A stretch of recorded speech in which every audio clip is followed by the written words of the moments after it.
PJ from Board Game Gumbo here, back with Gumbo Live. It's episode 54, Gumbo Live, the #1 Facebook live talk show dedicated to board gaming on a Wednesday night at 8:30. On Tuesday nights at 8:30. Our special guest tonight, Alex Goldsmith, chief noisemaker at Great Fox Game, one half of the Dukes of Dice, and also the guy that every time he comes on, something happens. And this time I haven't turned on my lights, but I'm going to get those in just a second. Our special guest tonight, Alex Goldsmith. Hey, Alex, Gumbo Live is a proud member of Punchboard Media. Check out other fine members like The Shuffle. Brandon puts together a brand new podcast and a host of contributors. It's an audio board game magazine. Ooh. It's got reviews. It's got game news. It's got stories and opinion. The third issue this week is coming out, and I've got a special interview with Jason Dinger, designer of Captains of the Gulf, coming. Punchboard Media, where we all bring something to the table. Hit us up on social media tonight, at Twitter at Board Game Gumbo, or on Facebook, facebook.com/BoardGameGumbo, and we'll be looking for your questions in the chat. But let's get right to our guest, Alex Goldsmith, one half of the Dukes of Dice, chief noisemaker of Great Fox Games, but probably best known in all of his career. You know, he's done other stuff. Probably best known as the winning goalie. Oh, of man. the state championship in Albuquerque. You know what the crazy thing about that is, BJ? What's the that? craziest thing about that? We were the only team in the state, at least at the high school level. Is that me? Is that a picture of me? Okay, in full disclosure, that's my son Matt. But still, oh man. Well, here's what the crazy part about it. I tried to find a picture of you. I couldn't find one. But here's the crazy part about this. I played goalie. I played goalie when I played lacrosse. That's why I grabbed it. I grabbed a nice picture, and I said, "How long can I get Alex to think that is him?" It was the Fighting Wolfpack. Too long. They're the Fighting Wolfpack. No, you. What? I'm trying to remember. Oh no, we were the Blue Griffins.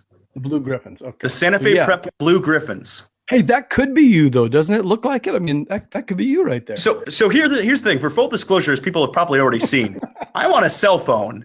If I were on a laptop, I'd see these nice, big, full images. Instead, I just see this like little tiny thing up in the top right corner that I can tell is a lacrosse goalie, but I can't tell if it's blue uniform. It looks like someone in a white uniform, so maybe, but probably not.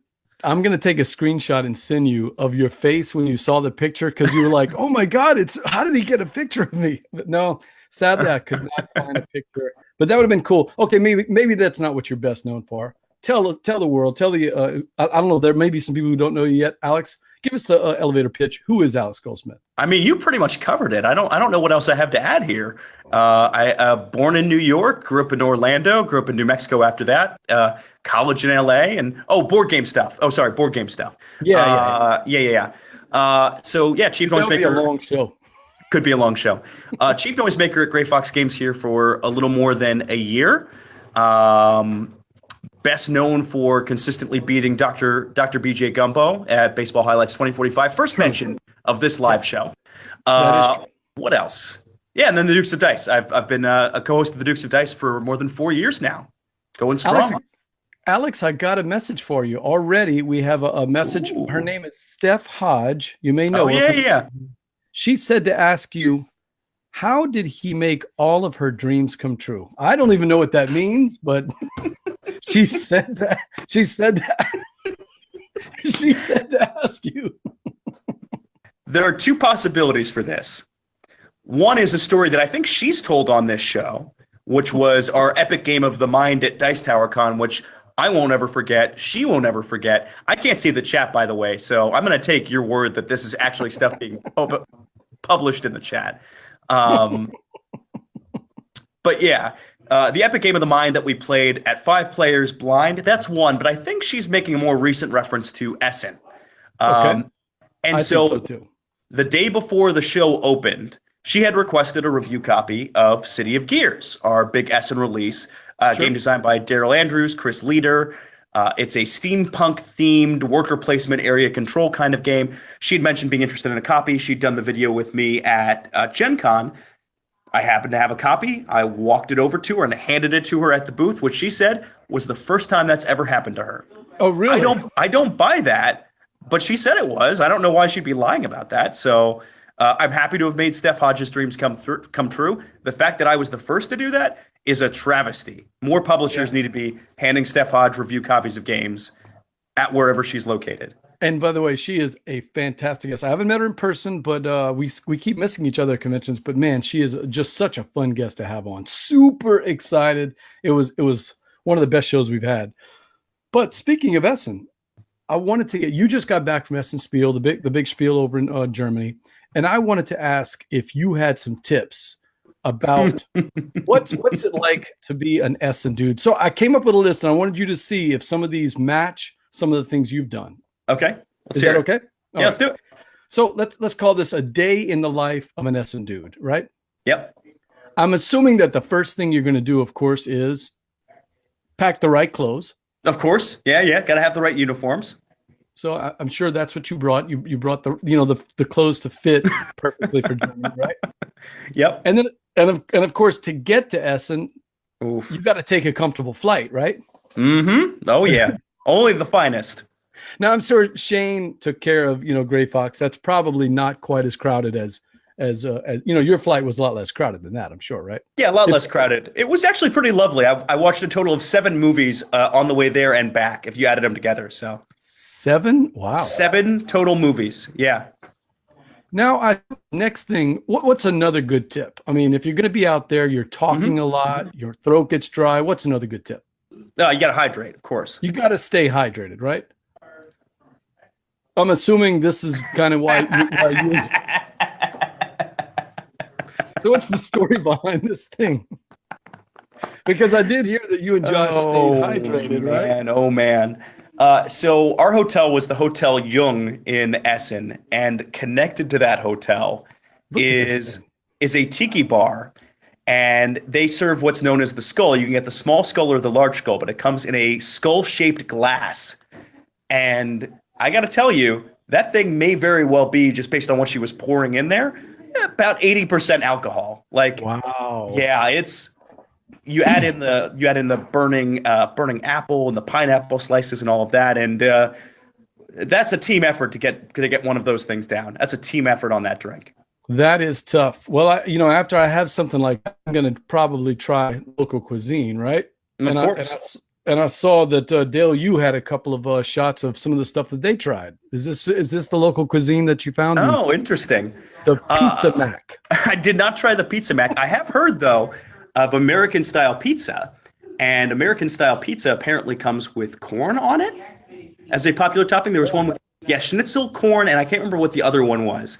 But they have some American style pizzas that had corn for some reason, which I don't know if they thought was a common American topping or if that's just something they like to do a lot in Germany. But I recall seeing that and being a little American. Okay.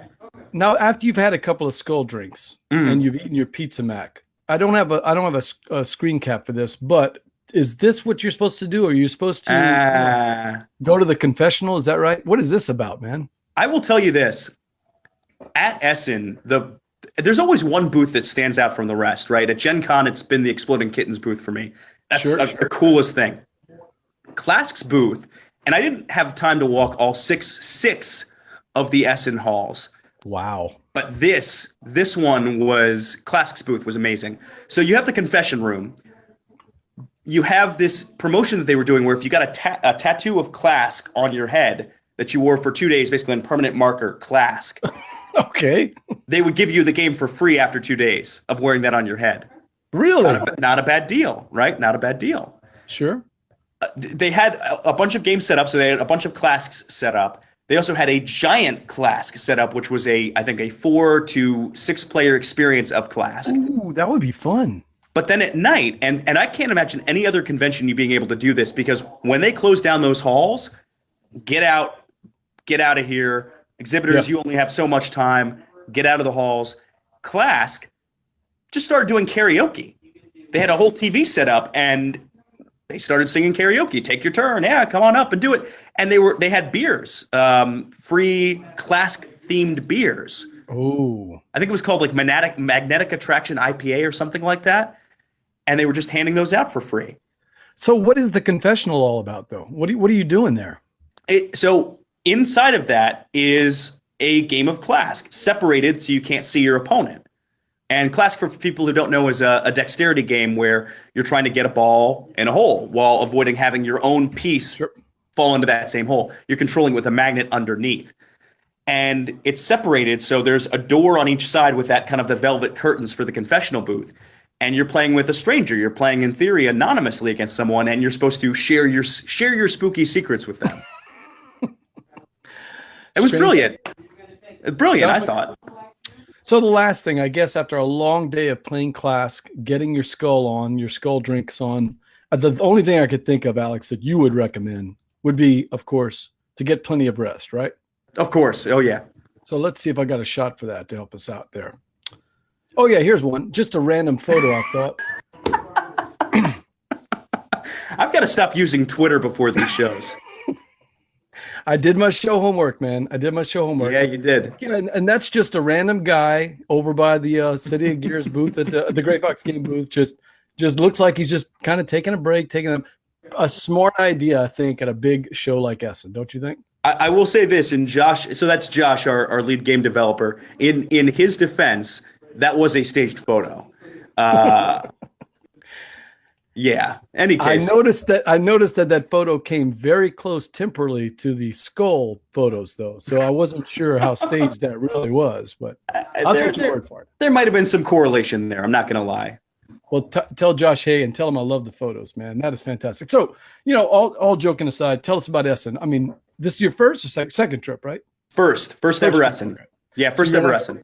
You're an expert now. What do you think? What if Americans wanted to know how different is Essen from Gen Con? What do you think?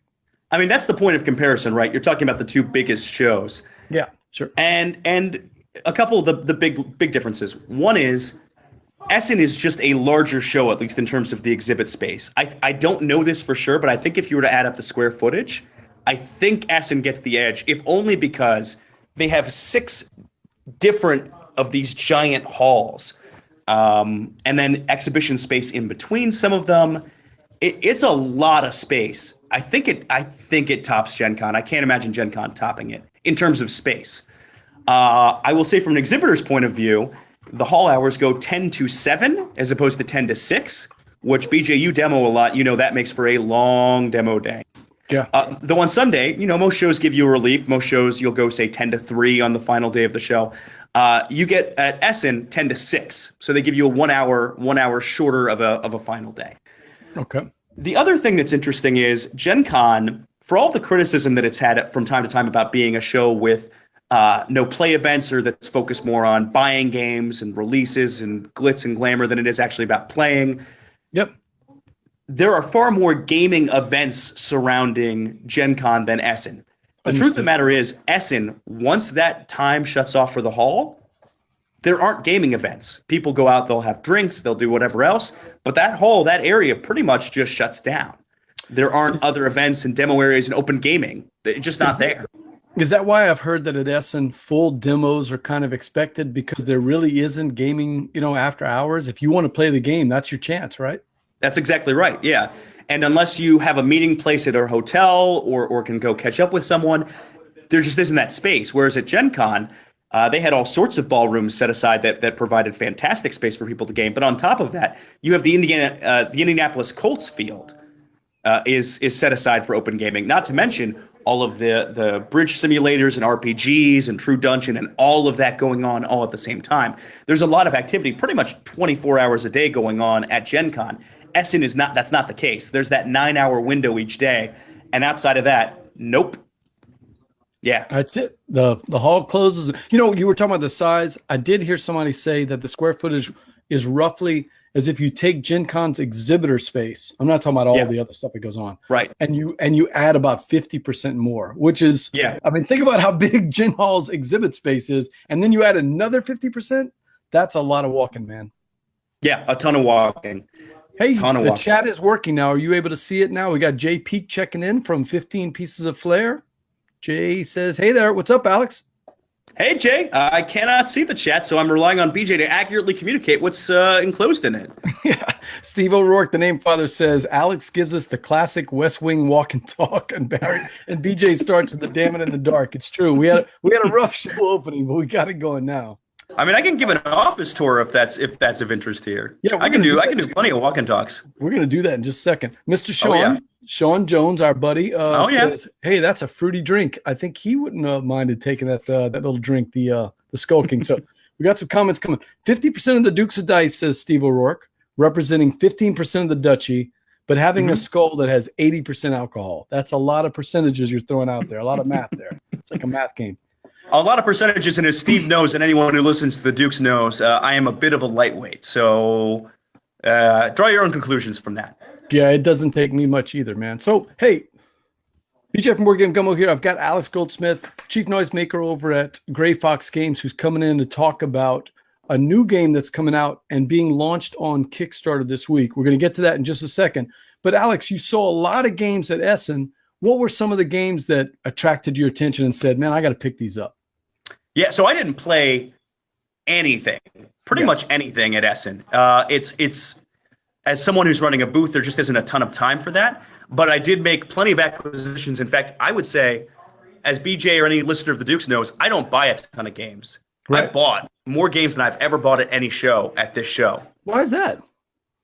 It's just a matter of, I think, this concept of things being, I'm going to do the walk and talk now. Here we go. Okay. Yeah. It's the concept of things being just harder to find or a little bit rarer.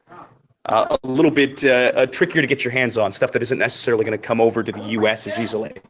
So, hey, the Gumbo crew, you're getting a behind-the-scenes look at where the magic happens at Gray Fox Game.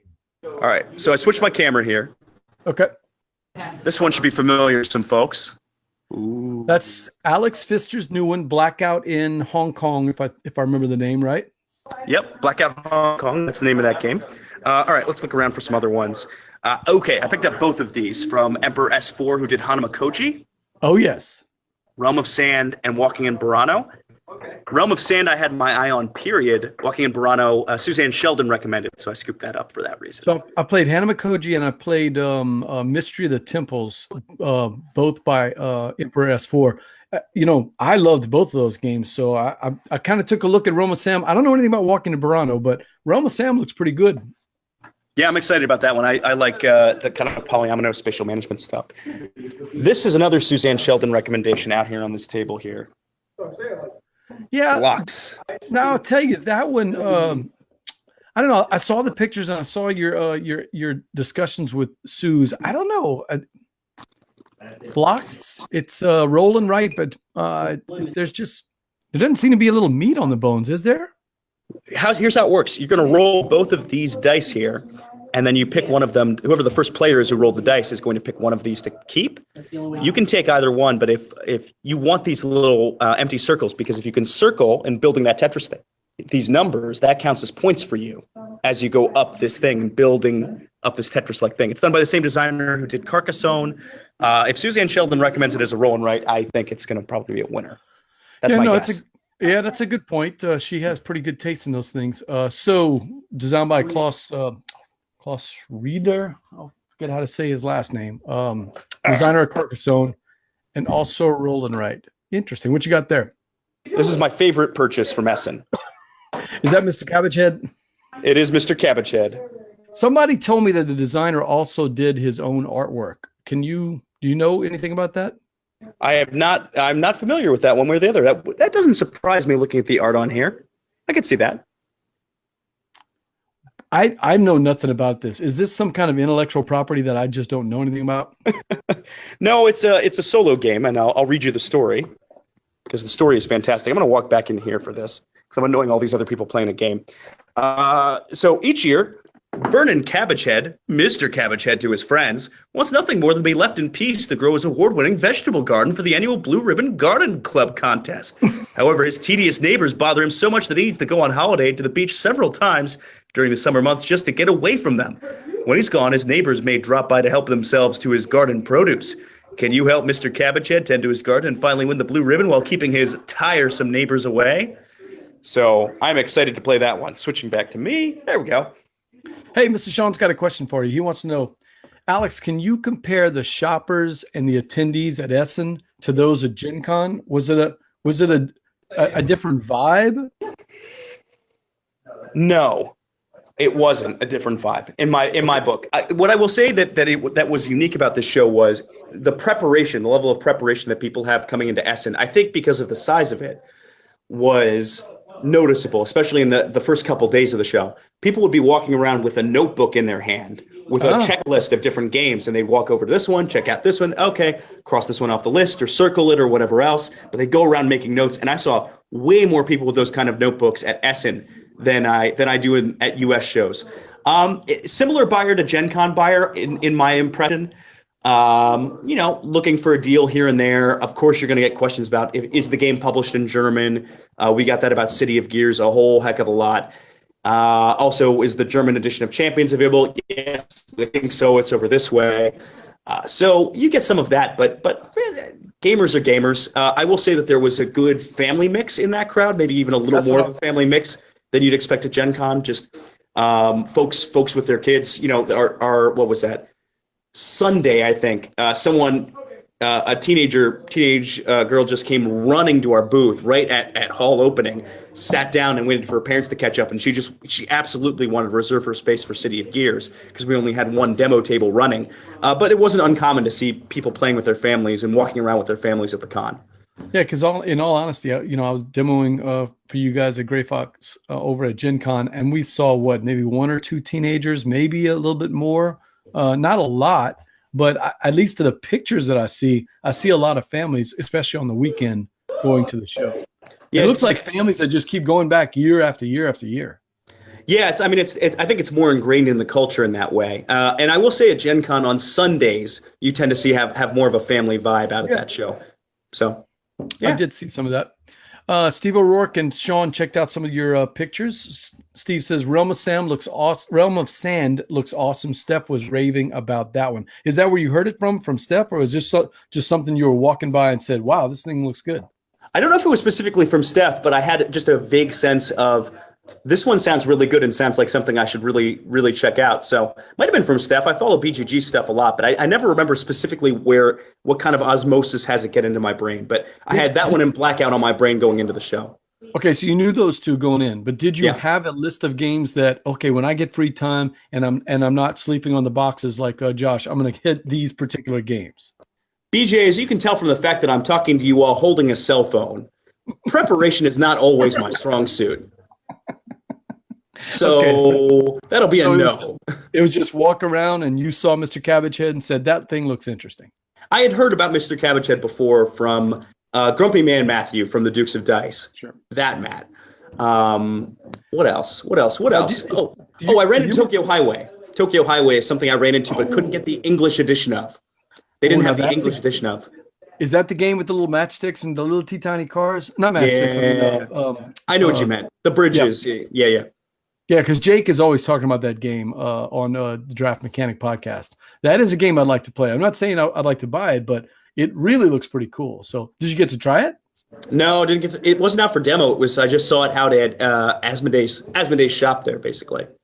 Is it language dependent? You think? I don't know if it is or isn't, but I didn't know the game well enough to just go ahead and buy the German version. Yeah, because I don't know if it has cards and things that you have to read. I'm not sure. I don't know enough about the game. Yeah, I don't think it does, but it just wasn't something I was going to try and take a risk on. Sean says Shadows in Kyoto and Herbalism are some good S4 games. I haven't played either one of them. I've heard some good stuff about both of them. I haven't played that. And Walking in Burano is another one that he's looking at too. So I'm assuming you're going to play those, and we'll hear about them on the Duke's Dice podcast. 100%. That's the plan. Yeah. So that's basically the Essen thing. Is there anything else that caught your eye about Essen? I will say, as far as shows go, so I go to a lot of shows every year as working for a publisher. I've been to Geekway, I've been to Dice Tower Con, I've been to BGG Con, Origins, Gen Con, the whole shebang. I have never been more exhausted at the end of a show than I was during and at the end of Essen. I don't know if it was the combination of the crowds and the jet lag and the whatever. I was not feeling it, and I definitely had a little bit of Essen crud at the end of that show. I can feel it a little in my voice even still, but man, oh man, I was a mess down the stretch of that show. I have not had it taken out of me quite like that show took it out of me.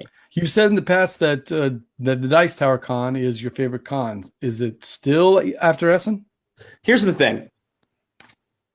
First of all, Essen's not competing with Dice Tower Con. It's just not.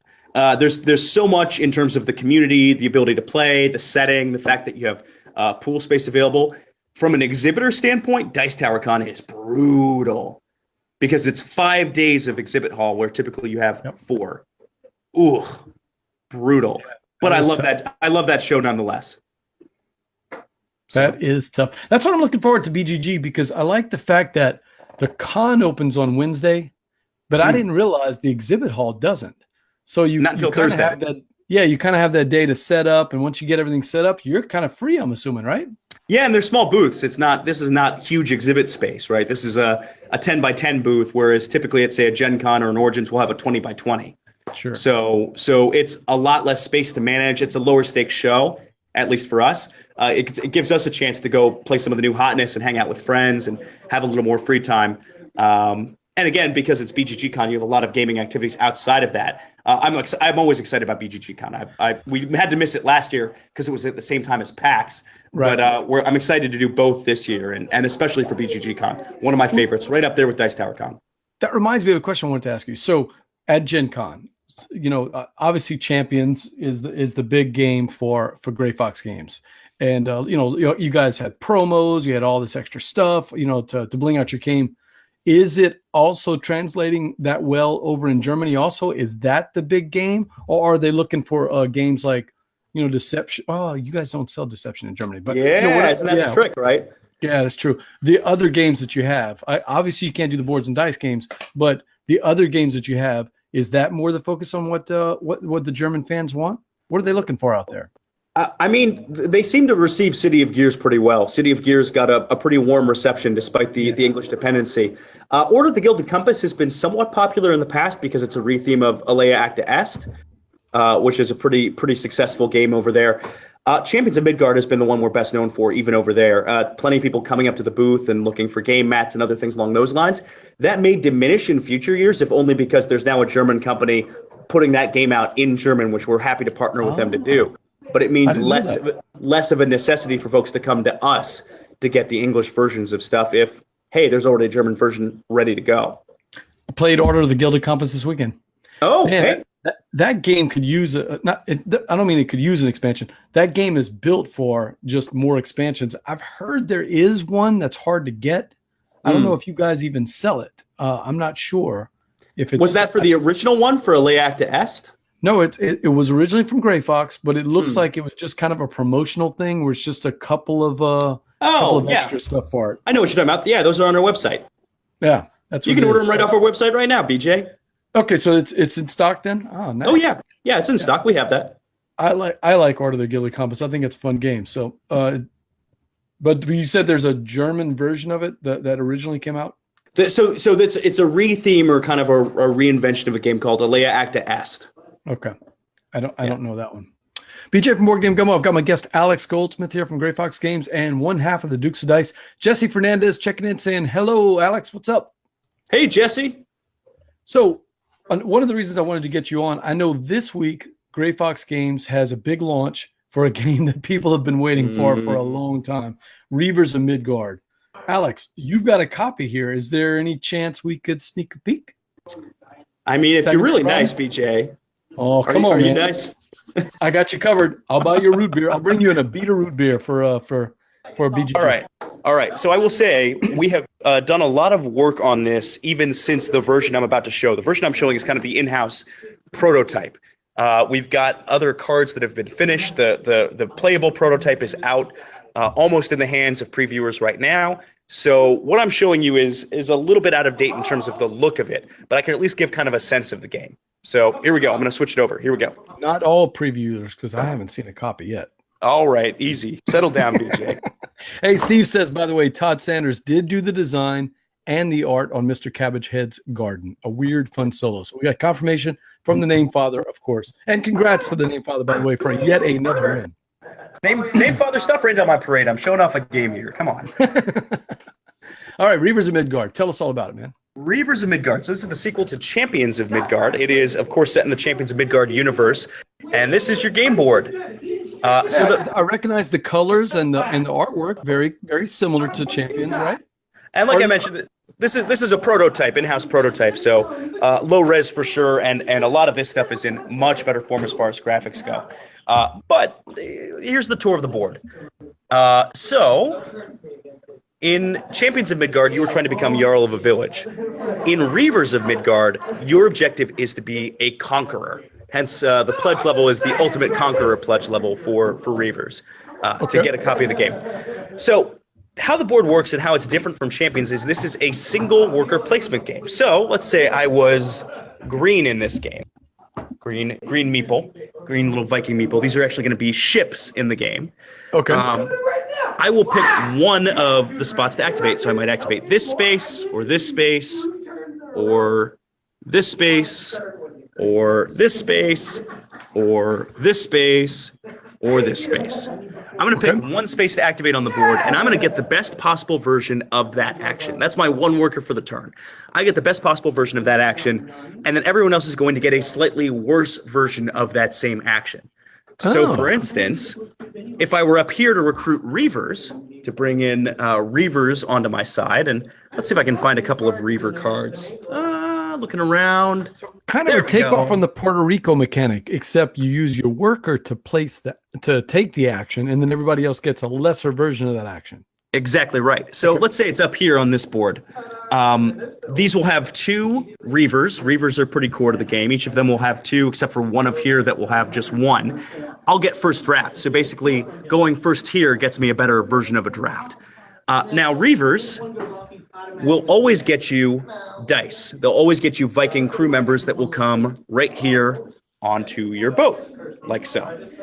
In this case, you would roll the dice, see what symbols you get, and then throw them on the boat, just like that.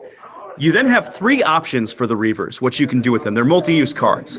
So option 1 is I could rally this Reaver. I could discard this card, get a gray die. I think I may get to pick the facing on that one. Don't take me as gospel. I'm 100% on this stuff. That's option 1. Option 2 is I can install this Reaver as a leader. And if I install it as a leader, it's going to do a couple things for me. 1, it's going to get me a one-time effect. So in this case, it'll get me gain 4 food. Also, because see that die faces ravens. If I have a raven on my boat, this die now acts as if it's wild for use in other raids and other actions. So by picking this Reaver as my leader, it helps me better utilize that dice and that dice type.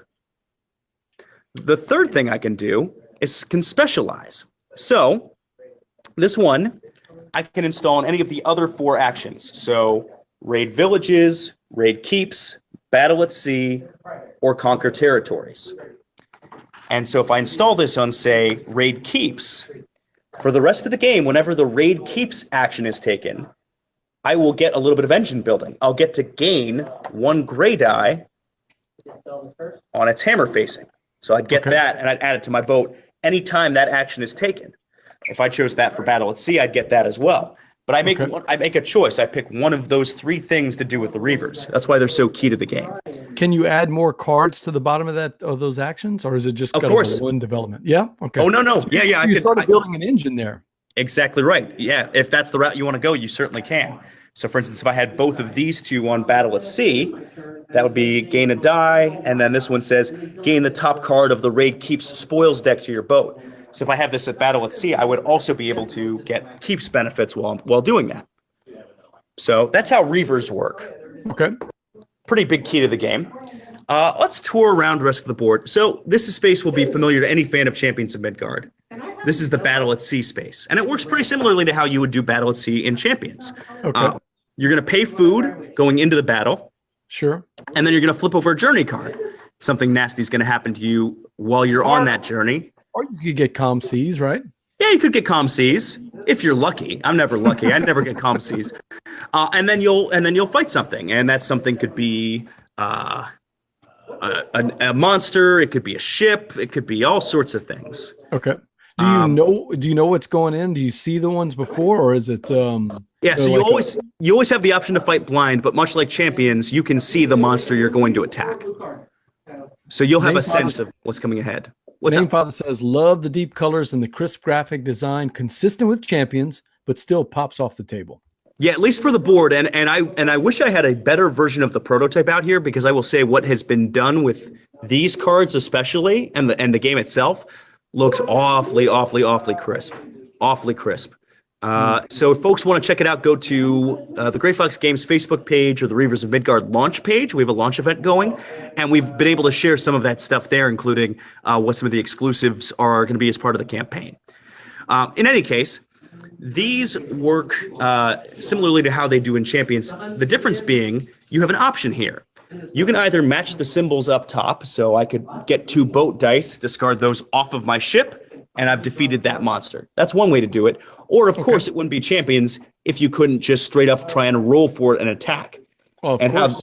Of course. So how that's going to work is if I discard certain symbols off of my boat, and for instance, this one has 2 hammers, that one has 1 hammer. If I discard symbols with hammers off of my boat, I get to roll. Whoop, bump the table there. I get to roll and try and attack and get that thing's defense value. So in that case, if I were attacking the cargo ship, I needed to get 3. I rolled 3. So nice. It lets you either plan an attack, or if you haven't planned out an attack, just like in Champions, you can just go for it. You can just go for it and try and get it anyway. So that's Reavers, Battle at Sea. We also have Raid Keeps and Villages, which tend to work in different ways. Some of them will get you valuable artifacts to add to your ship. Some of them will get you set collection. They work in different ways, but there's different options for getting points at different things. There's silver, gold, and treasure to be found. And then there's Conquer Territories, which basically work with you investing food, favor, or dice to conquer different territories. So you're either negotiating using force or bribing villagers in order to get them. And those tend to be these pieces here. Of course, with Conquer Territories, you can always fight as well. That it wouldn't be Champions if you weren't able to chuck some dice and go for it. But I will say this, on balance, this is more of a Euro-y game. Champions has always been a Euro-Ameritrash hybrid, and this is definitely tilted a little more to the Euro side, even though, of course, there's still some of that dice rolling involved. Now, this looks like completely standalone, or is there anything of the game bits or cards that crosses over? Completely standalone. Okay. You might see some characters, you might see some cameos, but in terms of, and yeah, it's set in the same universe, of course, but in terms of it being game pieces that go from one to the other, not really. No, it's a completely standalone experience. So it looks like I'm checking out the Reavers of Midgard page, also on the BGG. Looks like it'll play up to 5 players. It will. Yep.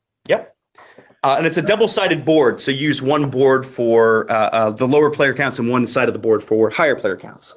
And one of the things that attracted me, and hopefully you can see this. Let me pull this down here so I think you can see this. One of the things that attracted me is that I've been following as the art has slowly been putting it out. Oh, by the way, hey, that's Chris Strain checking in. You might recognize Chris, designer of Vascular Troubles. He actually did the board for you guys. He did the graphic design, is kind of the director of the project for us, and he has done some incredible work. And Christian, I'm on my phone, so I can't quite share all of the things from here. But if you can pop in chat with something, I don't know if that's shareable that way. But there's some really cool stuff. Some of what he's done has been incredible. Yeah, I may be able to pull something up, but I do have up here right now one of the. Is it one of the Jarl cards or one of the? Let's take. I have to see it. You gotta show me. Can you see it? I have it popped up on the screen. No, I can't see it at all. Oh, that's a bummer. All right, so it's the one of the woman with the sword that you posted on Facebook. Oh, with the dragon head. Yeah, with the dragon head. That's the one. Yeah, that's a Reaver card. All right, so you can't see that right now? Man, I can't see it right now. No, I can't see it right now. But it's a Reaver card, and I kind of showed people how those are laid out. Hang on. Maybe people can get a little side by side here. I'm going to grab one of those cards. I do have a good screenshot that you posted of the entire board. I'm going to throw that up right now. Oh wait, you got a card there. Let me do that instead. So if you look side by side with the Reaver card with what's up there now, you can see what I'm talking about with the dice, the rally effect, the one-time bonus, and of course the bit of engine building at the bottom. But it's done in a really nice style there by Christian. Yep. So I've got them both side by side right now so people can see. Yeah, the artwork it really pops on these cards, man. I'm impressed. Same artists from the previous Champions? Completely new artist. This is a guy named Yaroslav Radecki, who does incredible work, works very fast, and makes absolutely gorgeous stuff. It's also, we think, sending a message with the art that this is, again, more of a Euro-y experience. It's tilted a little more to the Euro side of things. You guys posted the left side of the board a couple of days ago, maybe a week or two ago. That's the screenshot that I have right now. Okay. Really deep colors, lots of, lots of detail, it looks like, and hopefully people can see that on this thing now. I think that was this side of the board here. Yeah. Okay. I think that's the side that was shown to folks. Oh yeah, so you can see. I mean, there's so much more color in there, so much more detail. You can see the water looks like it's even moving in some places. Pretty cool. Yeah, and we have, I think we've posted the full board online as well, the full prototype board. Yeah, let me throw that up right now. I've got the full board up now. That's the latest, I guess, prototype of the board? Yep. I believe that's the 4 to 5 player side is the side we shared. Okay. And that's what I have up right now. There's one that I was able to get from the site. And this it looks like a shipboard. Yeah, a shipboard. Yep. From a bird's eye view, a shipboard. So let's compare from this side. Hang on one second. So this is the prototype shipboard that we've been working with in-house. And again, you can see the difference in how far that thing has evolved. Okay, now I can see it. So those are the 4 actions on the bottom because I can see them now on the prototype. But what a difference between the two of them. Oh yeah, not even close. And you can also see, of course, the dice legend is incorporated on that player board as well as the spaces to hold the dice, as well as to hold upgrades for your boat. These artifact slots up at the top were moved over to the sides. So just a reminder for people, what we showed on the walkthrough was just prototype stuff, paper, and I saw even backs of magic cards on that. That's not the final stuff. What we're showing you on the screen, though, on the right side, is some of the more final artwork, or at least some of it's getting closer to the final artwork, right? Yep, that's correct. Yeah. And we're very excited about it, as you can tell. 2 to 5 players. The BGG says 75 to 90 minutes. How accurate has that been in your playtest? It's definitely been closer to the longer side of that, at least in playtesting we've done. But yeah, I'd say that's fairly accurate. And I noticed the designer is not Oli, it's JB Howell. How'd that come about? So this was initially pitched to us as not a game in the Midgard universe, but we saw the possibility of this really working and fitting and being something where players could explore on a larger board. The single worker placement mechanics seemed to make a lot of sense and have it be tied in. We're still working. We actually just had dinner with Ola out at Essen, and he is working on another project for us, but I can't say too much about that. Ah, okay. You got anything you can say about it? Anything? No. I actually can't. No one's watching. No one's watching? Oh, let me turn off the camera. It's just me and you talking. Okay, just for you. It's a game. It's a game about chinchilla farming. Okay. It only plays 7 players. 7 players on. Well, Jamie Stegmaier loved that. He loves those big player games. That's true. That's part of their philosophy. Yeah. No, I can't tell you anything. I'm sorry, but I will tell you we're working with him on something, and we're excited about it. Steve O'Rourke says, love the waters, both colors and board layout. Very fjordy. Jeff said, hey, everybody left. It's just me and you, Alex. It's okay to share. This is something I don't know about. We need Sean Ramirez for this one. Wasn't the comms officer on TNG Fjordy LaFjord? That one I'm not sure. I'm not a TNG guy. Jordy LaForge is the name of the officer normally. Well, I like Sean. Fjordy LaFord. He was the chief engineer. Fjordy LaFjord. So we got a new character. All right, nice. So that is Reavers of Midgard. It's launching this week, right, on Kickstarter? Yep, should be on Thursday. And how long is the project going to last for? It's going to last until this is not like the typical 30-day campaign. We're going to run this thing until the Tuesday before Thanksgiving. We know folks are going to get caught up with the holidays, and just wanted to make sure that we got in before then. So, and you guys picked a good time because a week or two ago you'd have been right in the blitz of 3 or 4 major Kickstarters. Wow, what a murderer's row of games that just got launched. Unreal. Yeah, so, but you guys are a little bit further behind. You're going to finish up behind all those projects right before Thanksgiving. So, and let's face it, Midgard is a popular game for Gray Fox Games. So people have been clamoring for Reavers for a long time. Yeah, we're not worried. We're very excited about it. And I will show you actually one of those projects we happen to have in-house. Whoop. Valhalla. Wait. That's the one on Kickstarter. What is it doing over there? Don't worry about it. Okay. Yeah, well, somebody was just asking me about Valhalla. Do I know anything about it? I said, I know it's about Vikings, and that's all I know. I don't know much about it. It's direct player conflict dice chucking. Okay. Is that a boards and dice game? No. Oh, okay. Yeah.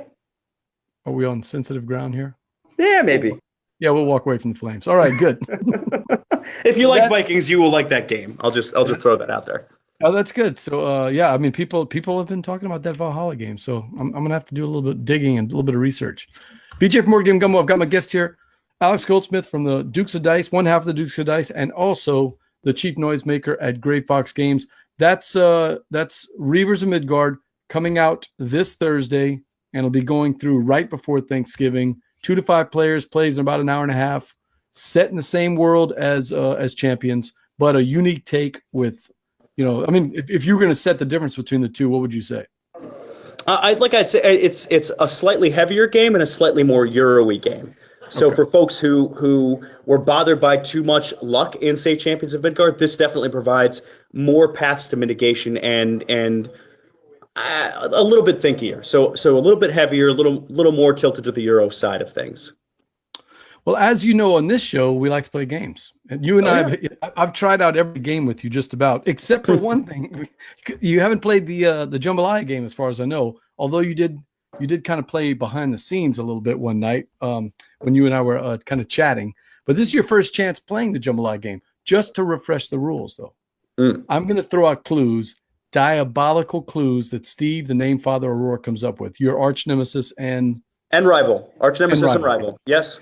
So Steve, to make it a little easier for you, though, he decided to do a Halloween spooktacular version of Jambalaya. Ooh, okay. So 99% of these are going to be kind of Halloween themed. I will tell you, you have someone that's going to be hard to take down. Chris Strain is an expert at this game. So you better get your thinking cap on, because he's pretty quick on the trigger. So what it is we're going to take board games, and we're going to take Halloween themes. We're going to mash them up either as a straight mash or sometimes as just a typical pun. So for instance, if let's see, let me think of one here. Let me throw out one that's not Halloween themed. I just wanted to throw out as an example. Sean's favorite game and a famous New Orleans restaurant that Alex hasn't dined in. I mean, I know Kemet is one half of this. Kemet used to be his favorite game, but what's the game he's been talking about lately all of the time? Constantly, he and Rory are constantly wanting to play the game. Oh, it's one of those war games. I don't listen to Sean about any of that stuff. It's Combat Commander, and it's a restaurant you didn't go to in New Orleans, as far as I know. Oh, well, then I don't know if I know it. Combat Commander's Palace. I don't think you made it. I wouldn't have known that. Palace. No, certainly not. Should I have gone? Yeah. I mean, it's touristy, but it's also it's one of the classic ones. So all right, but forget that it's not a New Orleans theme one, because Chris Strain says no New Orleans theme one. We're gonna go with some with Halloween on it. All right, are you ready? Yes, I am. Yep. Oh, Jeff Aldridge got it. Combat Commander's Palace. See, he picked it up right away. All right, so those guys from Mississippi. They've been in New Orleans all the time. How about this one? Short, campy stories of horror, but told as you try to deduce where the creature is before the other scientists find it first. Okay.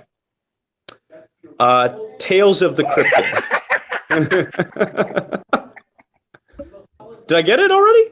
Tales of what? Tales of the Cryptid. Tales from the Cryptid. Wow. Okay, yeah. So he got that one already. All right, Steve, you were right. That was one that he predicted that you were going to get that one pretty quickly. Now, wait, BJ, can I emphasize at the very start of this game?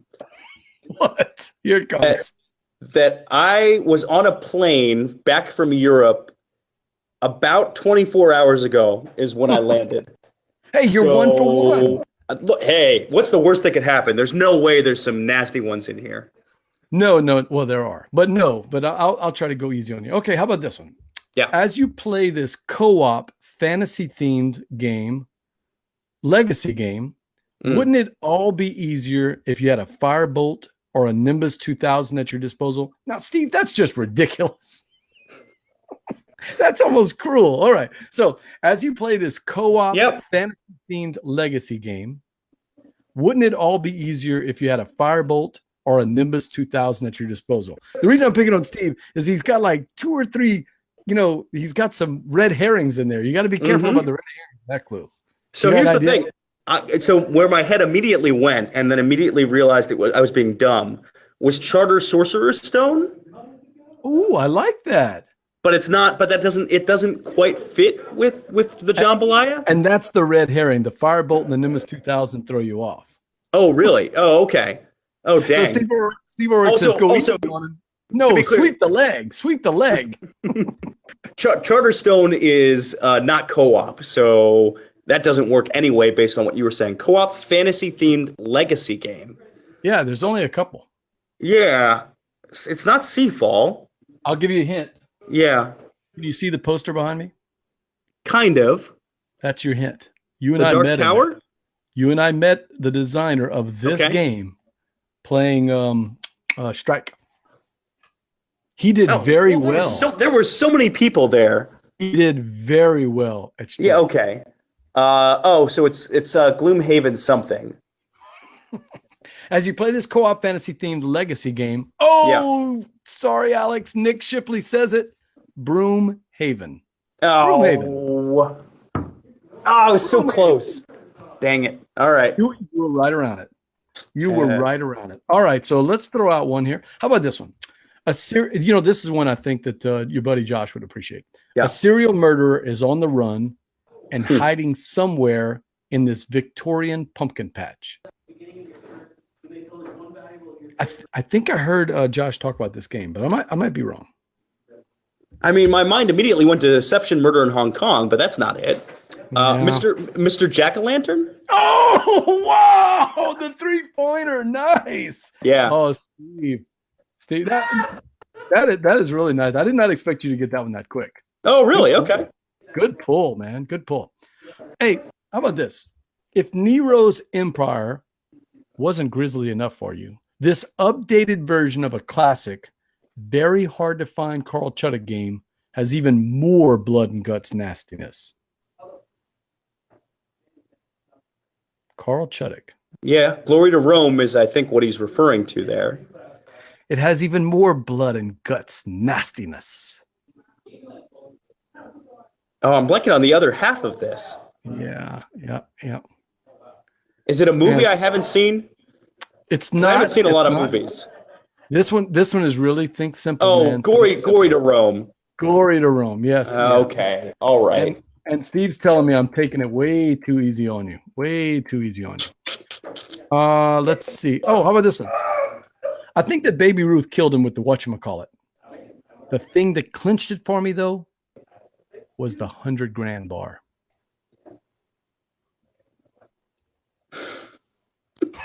Is this one spooky? It is. Huh. Well, I mean, it's Halloweeny. It's Halloweeny. How's that? Okay. I think that the Baby Ruth killed him with the whatchamacallit. The thing that clinched it for me was the $100,000 bar. Yeah, it's baseball highlights something at the end there. It's something baseball highlights. Or wait, maybe it's bottom of the ninth something. Murmur. The crowd doesn't like it. It doesn't like it. Doesn't like this one? The crowd doesn't like his answers. Murmur. I think that Baby Ruth killed him with the whatchamacallit. The thing that clinched it for me was the $100,000 bar. Ooh, this one might be too tough. Baby Ruth, okay, so he's referring to just candy. $100,000 bar and some sort of murder. What game has murder in it? Well, Deception, Murder in Hong Kong, of course. From Gray Fox Games, quality games. Clever. Yes. Clever and crafted. Wait, oh, it's right there. That's the expansion. You got the expansion up there. Yep. If this is off of my own company's game, I'm going to be very embarrassed. I think the Baby Ruth killed him with the whatchamacallit. The thing that clinched it for me was the 100 grand bar. Steve, this one might be too tough. Is Chat getting this? I mean, is Chat leaving me behind? Okay. They are stumped on this one. I mean, Sean and Nick and Chris and Jeff, they're quiet right now. Emily, come on. I know, Emily, you're out there. Sagan? Steve says, mash them up. You're so close. You got to mash them up. Got to mash them up. What was the 100 grand? Deception. What am I missing here? I think the Baby Ruth killed him with the whatchamacallit. Confection, Murder in Hong Kong? Oh, now I like that. And you're close. You're very, very close. Confection, Murder in Hong Kong. Steve judges? No. Steve says no. Steve says no. Sean Jones says murmur. No, Sean, he's actually close on this one. This one he's close on. You guys better hurry because I think he's circling around it. Oh man. Halloweeny. Baby Ruth, whatchamacallits. Deception, Murder, and Candy Corn? Closer. Closer, okay. Steve says you're close enough. He thinks you've got it because he doesn't think the chat's going to get it. It's actually Candeception, Murder in Hong Kong. Candeception? Oh, Candeception. Oh, come on. He's going to give that one to you. Okay. I think my version was better, actually.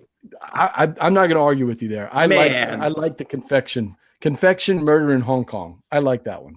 Okay. That's a good one. I'm going to give you that one just for that clue there.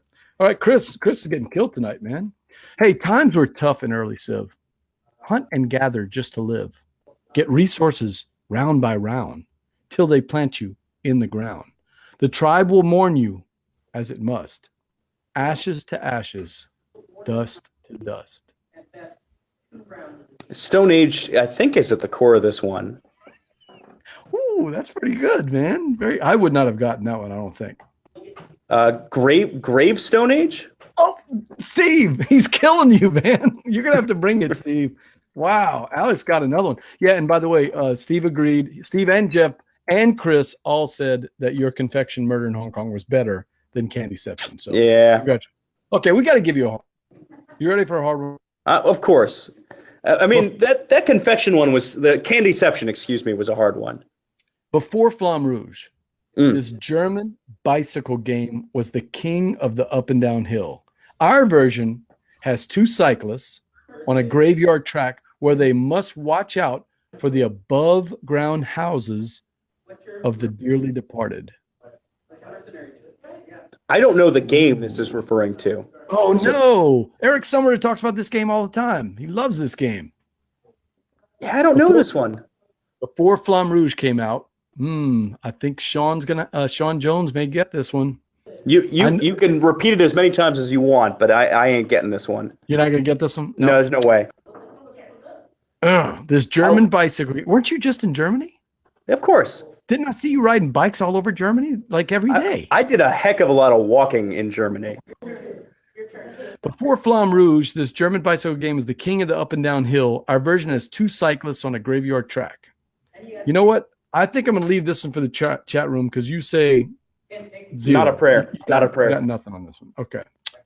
If I don't know the game it's referring to, or at least have a sense of the game it might be there's not a prayer. It's not happening. All right. I'm going to leave it for the chat room. You're not going to get this one. But I'm sensing that. I'm betting that Sean is going to get this one. But we'll see if Mr. Sean can pull it. And Chris Strain says he doesn't know the game either, so he's out. So let's move on to the next one. But Sean, you still, if you want to guess on it, or Emily or Sagan or anybody else out there, they can guess on it. Maybe Jeff knows it. But let's move to another one. Hey, how about a Dukes of Dice classic? I mean, you're a Duke, right? Of course. Oh, yeah. Okay, since you're a Duke, and we've got you on the podcast, we got you on the show here. Let's talk a Dukes of Dice all-time favorite. But it's mashed up this time with a classic ingredient in the potions brewed up by the Weird Sisters of the Cauldron.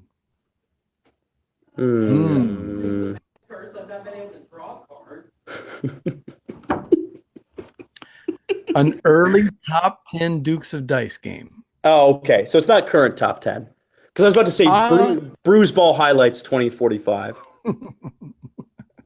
I don't think we could fit baseball highlights in here. I'm going to double check, but I don't think it's actually on the list. Is it just not just straight up Potion Explosion? I don't know that's ever been a top 10 game, but that would be a good one. But no, it's not that one. Okay.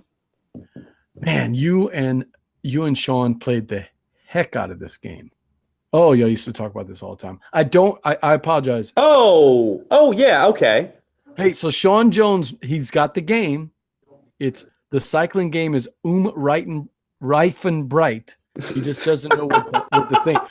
So if there's no way I would have gotten that. There's not a fair. Yeah, I mean it was before Flamme Rouge. It was the big bicycling game. Reifen Bright. Any idea what the does that help you out with what game it would be? A German bicycle game about graveyards? Reifen Bright? Nah. We'll let the chat room keep working on that. So let's get back to the Dukes of Dice Classic. I think you're referring to Pathfinder adventure card game. Murmur. Pathfinder, Rise of the Rise of the Rune Lords? Adam says Love Letter Potion number 9. No, Adam, it's not Love Letter Potion number 9. Early. Man, I wonder if you guys still have it in your top 10. Could be. Okay, I'll throw a hint. How about a hint? Yeah. Multi-use cards. Oh, it's Botainai. Okay, well that's not that early. It's still in both our top 10s. It just dipped this year. It is still in the top 10. I just didn't. Still in the top 10. Yeah. So hey, don't forget, Steve's clue was a Dukes of Dice all-time favorite, mashed up. Got it. Potions brewed. So Sean says you threw me off on this one. This was host error, I think. Sean says Tomb Reifenbright, which is not right. We're going back to the German bicycle game. Okay. But Nick Shipley's got it. Mausoleum Reifenbright. It's Mausoleum Reifenbright. So I'm going to give it to. So he's got it. That's one that I don't think you'd ever gotten anyway. So can you read the rest of the clue for this most recent one? A Dukes of Dice all-time favorite, mashed up with a classic ingredient in the potions brewed up by the Weird Sisters of the Cauldron. What could that be? Motai Newt? Mm-hmm. Motai Newt's tail? Motai Newt's eye? Motai of Newt?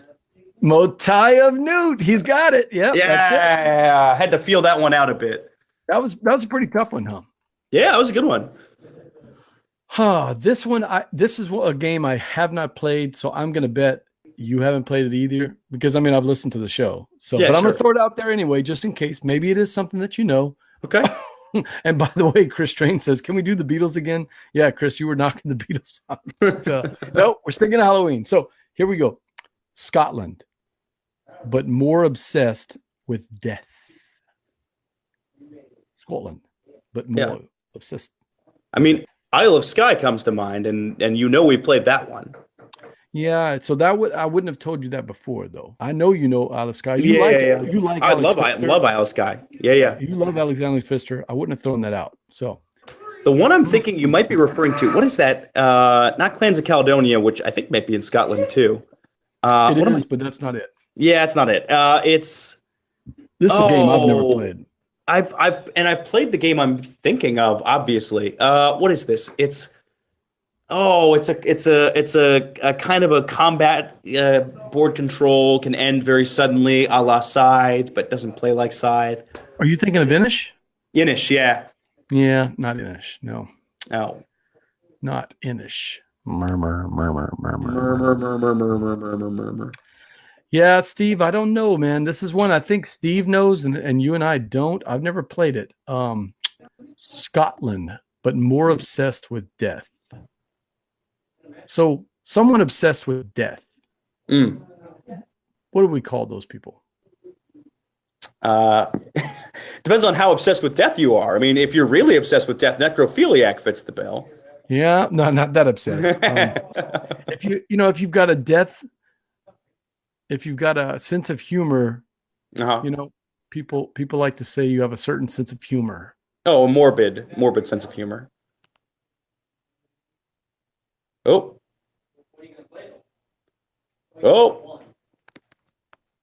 I lost you. Hmm.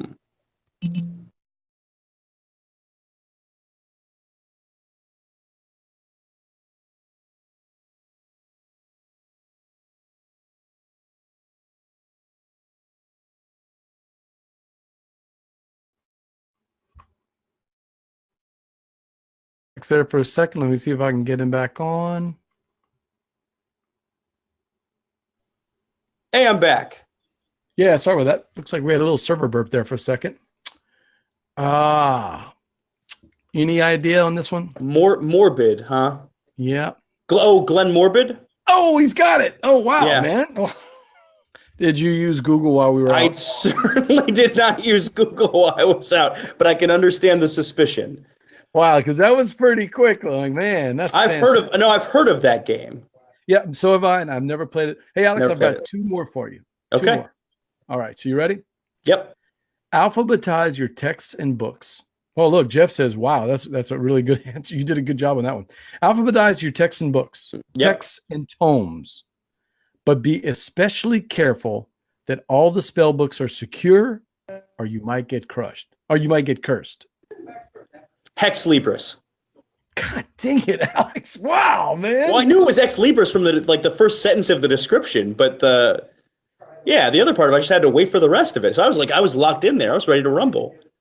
I'm gonna make a I missed one, Alex. So I have two more. Oh, and, now it's two more. Oh, okay. Yeah, Steve threw out one that he really likes. I forgot about this, and I apologize. I scrolled right over. Two more, and then we're done. This monolithic, otherworldly publisher giant would be the one snapping up all the spooky games we've been talking about tonight. Now that's a pretty easy clue there. Chris Strain actually had it. He's just not quick enough on the draw. You're just killing it, man. All right. This monolithic, otherworldly publisher giant would be the one snapping up all the spooky games that we've talked about here tonight. What could that be? Man. Think in terms of Gray Fox's direct competitor, a company bigger than you all. Just slightly bigger than you all. There's plenty. So we have a rivalry with Renegade, as in every now and then when we go by Renegade, we'll go Renegade. But I don't know if we're big enough for Renegade to even care about.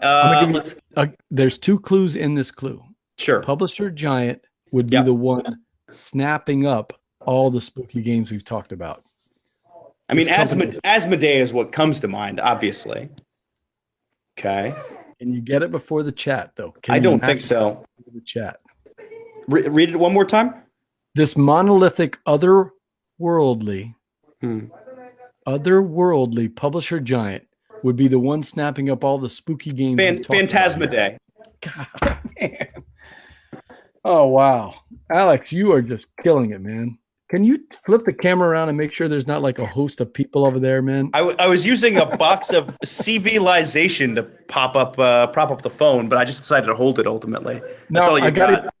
I got to give Chris Strain. He actually popped in right as you were saying it. So Chris does get credit for that one. But, man, you're doing a really good job on this one. I can't even see the chat, all right? I'm flying blind here. Trust me, he was right on it. All right, the last one.